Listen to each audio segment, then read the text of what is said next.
রঙের উৎসব দোল। আর এই বছর দোলের কিছুদিন বাকি থাকতেই প্রাক দোল উৎসবে মাতলেন দুর্গাপুর গভর্নমেন্ট কলেজের ছাত্রছাত্রীরা। কলেজের প্রিন্সিপাল জানান, বসন্ত উৎসবকে মাথায় রেখে শান্তিনিকেতনের আদলে মুক্ত আকাশের নিচে রঙের উৎসব পালন করলেন ছাত্রছাত্রীরা। শুধুমাত্র আবির খেলায় নয়, তার সঙ্গে ছিল সাংস্কৃতিক অনুষ্ঠান। পাশাপাশি বেশ কিছুদিন আগে রঙের উৎসবকে উদ্দেশ্য করে পথে আলপনারও প্রতিযোগিতার আয়োজন করা হয়েছিল বলেও জানান তিনি। এদিন শুধু কলেজ পড়ুয়ারাই নন, এই প্রাক দোল উৎসবে অংশগ্রহণ করেছিলেন কলেজের প্রাক্তনীরাও।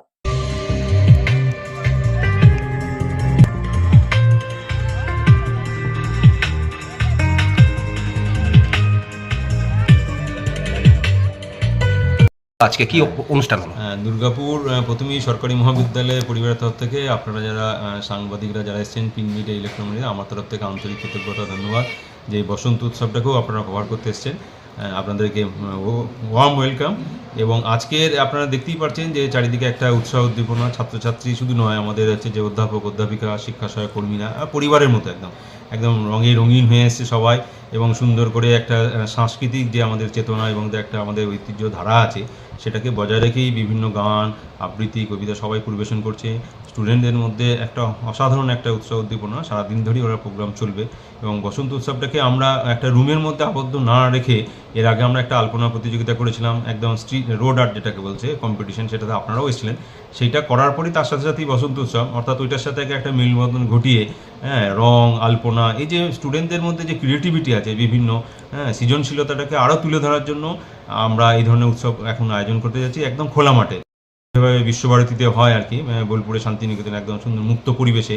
তো আমরাও সেই রকম ভাবনা চিন্তা যে শুধু ঘরের মধ্যে একটা রুমের মধ্যে কনফাইন না থেকে ছাত্রছাত্রীরা আসবে। ইভেন অনেক দেখবেন আমাদের বহু প্রাক্তন ছাত্রছাত্রীরাও আজকে এসছে, তাদের বিভিন্ন পেশা, বিভিন্ন শিক্ষার জায়গা থেকেও, যে না আজকে কলেজে উৎসব আসতে হবে। তাদের সংখ্যাটাও যথেষ্ট আর কি। যারা আয়োজন করেছে তাদেরকেও আমারও ধন্যবাদ, এবং আপনারা এসছেন, আপনাদের সকলকেই ধন্যবাদ। এবং আমরা চাইবো আগামী দিনে যে কলেজে যে ভালো ভালো কাজগুলো আমরা করার চেষ্টা করছি সেইভাবে তুলে ধরবেন। যেখানে যেখানে মনে হবে যেগুলো ঠিক নেই, গঠনমূলক সমালোচনা করবেন, আমরা একদম নিশ্চিতভাবে সেগুলোকে শুধরে নেবো। এইভাবে দুর্গাপুর সরকারি মহাবিদ্যালয় পশ্চিম বর্ধমান শুধু নয়, পশ্চিমবাংলায় অন্যতম একটা ভালো কলেজ হিসেবে এগিয়ে যাবে, এই আশা রাখি।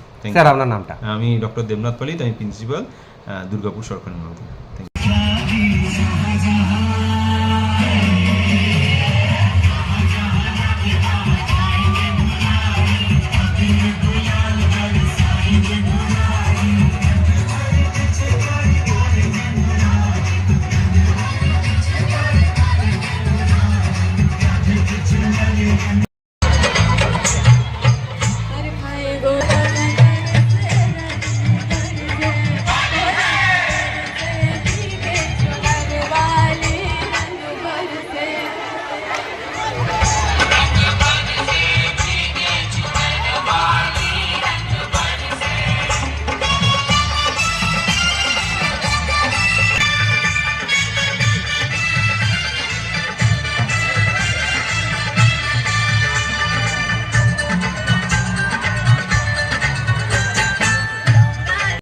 দুর্গাপুর থেকে কৌশিক বসুর রিপোর্ট, 99 নিউজ বাংলা।